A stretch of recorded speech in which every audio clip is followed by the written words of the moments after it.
Dans l'assemblée des saints, assoiffé je me tiens, que ton onction descende sur moi. Conscient que mon destin est dans le creux de ta main, que ton onction descende sur moi. Je suis disposé, assoiffé, que ton onction descende sur moi. Je suis disposé, assoiffé, que ton onction descende sur moi.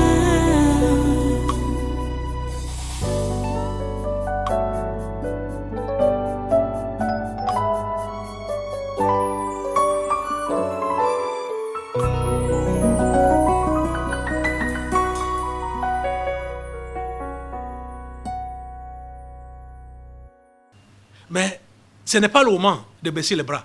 Et ça me touche quand je peux constater que pendant cette période, plusieurs sont en train de baisser les bras. Au lieu de faire comme Paul et Silas, au lieu de redoubler dans la prière, au lieu de redoubler dans la louange, l'adoration, au lieu de redoubler dans la fidélité à Dieu, c'est là qu'ils baissent les bras. C'est là qu'ils se découragent. Ils disent, oh Seigneur, c'est jusqu'à quand? Oh Seigneur, on va continuer comme ça là, jusqu'à quand? Ça va. Nous sommes déjà fatigués. Les amis, Paul et Silas, dans la souffrance, priaient et chantaient les louanges de Dieu. Et c'est là que Dieu a montré sa toute-puissance. A fait trembler la prison. Les portes se sont ouvertes. Seul, par le tremblement de terre, et les chaînes qui détenaient tous les prisonniers étaient brisées. Même les chaînes des païens, même les prisonniers païens, leurs chaînes étaient brisées. Vous voyez, les amis, Dieu ne peut pas montrer de quoi il est capable. Ça doit montrer sa toute-puissance.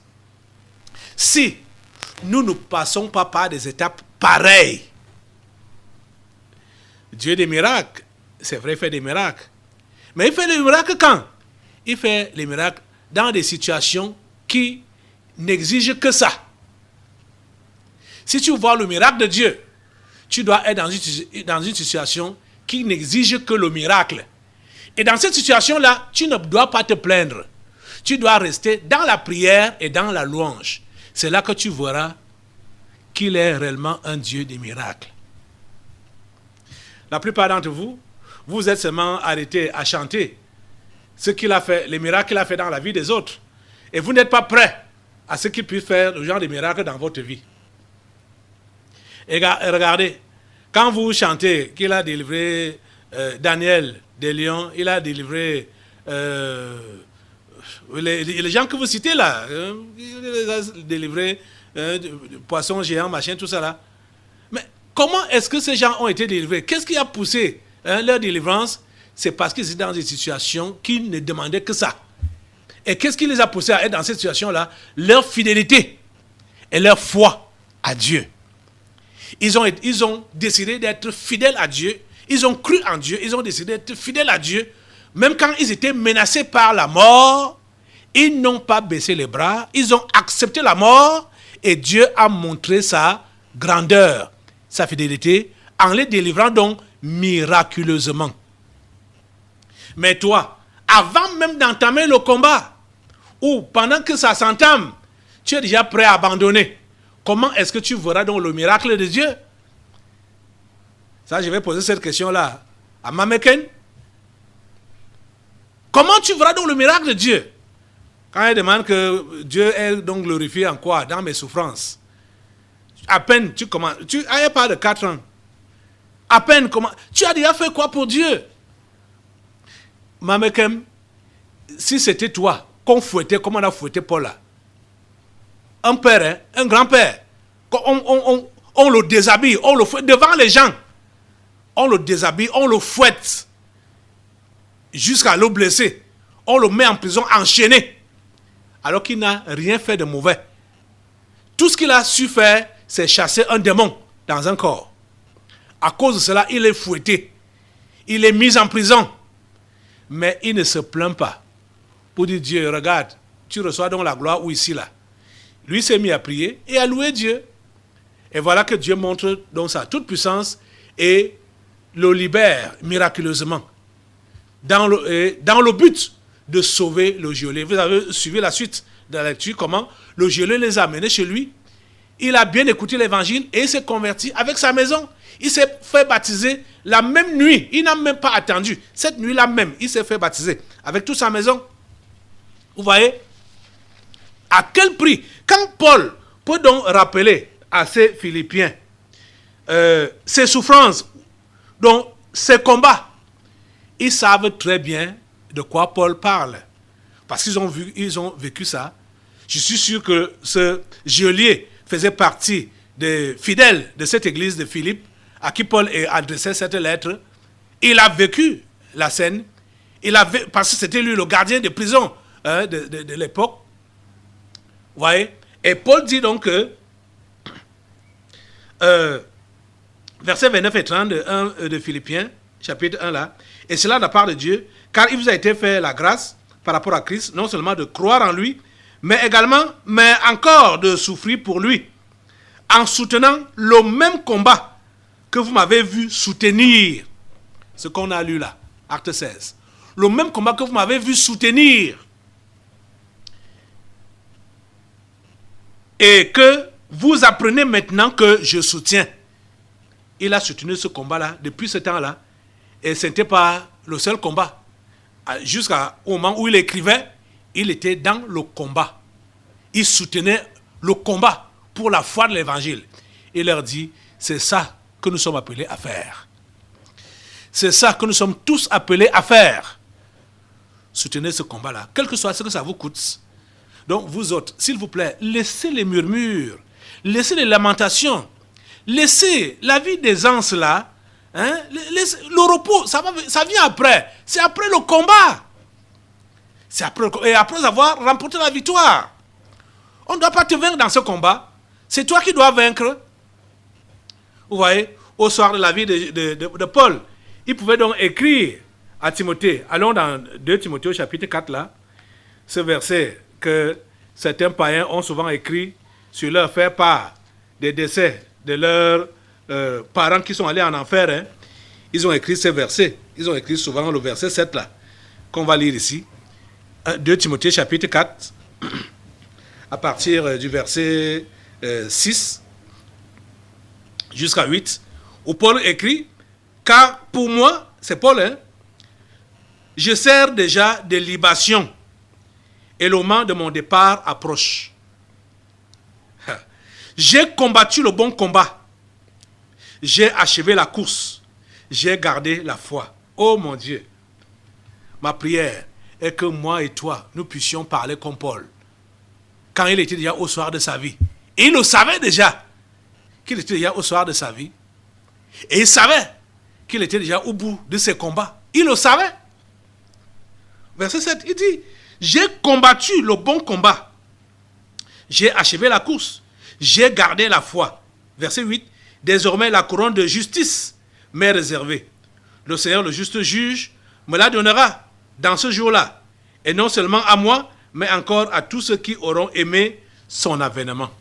C'est ma prière pour que toi et moi, nous puissions parler comme Paul là, et que nous puissions achever notre combat et notre course. Oh Seigneur, aide-nous. Seigneur, aide-nous. Il a soutenu le combat jusqu'à la fin. Jusqu'à la fin. Et, oh mon Dieu, aide-nous. Aide ton peuple. Aide ton peuple. Au nom de Jésus, aide ton peuple. Ce verset, verset 7, il y a une artiste chrétienne camerounaise qui avait chanté ça. La dame là est déjà partie. Je ne sais pas où elle est partie. J'ai appris tout récemment qu'elle a eu le cancer de sein. Elle avait été monitrice des instrumentistes ici à l'église. Et elle est partie. Voilà sa photo, voilà son image à l'écran là. Et elle a chanté ce verset 7. Combat, combat et combat, combat et combat, combat et combat le bon combat et je crois que c'est ça. Je crois que c'est ça. Hein? Combat, combat, combat le bon combat. Le verset 7 de 2 Timothée 4 là. Vous avez besoin. Combat, combat et combat, combat et combat, combat et combat le bon combat et combat, combat et combat, combat et combat, combat et combat le bon combat et combat, combat et combat, combat et combat, combat et combat le bon combat et combat. Cette dame-là n'est plus. Je ne sais pas si elle a combattu le bon combat, comme elle a chanté. Mais Paul dit ici que lui, il a combattu le bon combat. Il a gardé la foi. Je ne sais pas si cette dame a gardé, cette dame que vous voyez à l'écran là, je ne sais pas si elle a gardé la foi, si elle a combattu le bon combat. Comme Paul dit ici, j'ai combattu le bon combat, j'ai achevé la course, j'ai gardé la foi, j'ai achevé la course. Paul n'est pas mort prématuré, Paul n'est pas parti prématuré. C'est ma prière à Dieu de combattre le bon combat, d'achever ma course en gardant la foi. C'est ma prière pour moi, c'est ma prière pour toi aussi. Mais les amis, la vie de l'aisance qu'on vous a annoncé depuis longtemps là, renoncez à cela. Comprenez que la vie chrétienne, c'est une vie de combat. Et c'est au travers de ça que Dieu sauve. Quand quelqu'un, une âme est sauvée, pendant le combat, c'est difficile que cette âme-là rétrograde. C'est difficile que cette âme-là oublie, même comme les mauvais esprits de l'oubli savent gérer plusieurs personnes. Plusieurs personnes ont été sauvées de justesse, savent là où Dieu les a pris. Mais à un moment donné, ils oublient d'où ils sont sortis. Et que Dieu ait pitié de vous. C'est là qui oublie. Mais le geôlier de Philippe ne pouvait pas oublier dans quel contexte il s'est converti.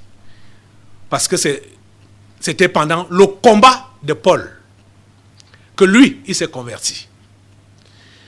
Nous devons combattre pour que les gens se convertissent et que leur foi soit ait une bonne fondation, un bon fondement. Combat, le bon combat. Tu dois combattre et tu dois combattre le bon combat. Comme Paul. Lève-toi sur tes deux pieds et demande au Seigneur d'enlever de ta bouche les murmures, les complaintes, les regrets et tout ce qui va avec quand tu es confronté à quelque épreuve que ce soit. Quelque épreuve que ce soit. Tu n'as pas besoin de te plaindre. Tu n'as pas besoin de murmurer ou de te lamenter. Ce que tu es appelé à faire, c'est de prier Dieu et de chanter ses louanges. Prie Dieu qui te donne cette grâce-là. Et qui te donne vraiment cette grâce de pouvoir combattre le bon combat. D'achever la course en gardant la foi. Seigneur, aide ton peuple. Seigneur, aide tes enfants. Au nom puissant de Jésus, j'ai prié. Amen. Amen. Assois-toi. Nous allons maintenant passer aux délivrances prophétiques. Dans l'assemblée des saints, assoiffé je me tiens, que ton onction descende sur moi. Conscient que mon destin est dans le creux de ta main, que ton onction descende sur moi. Je suis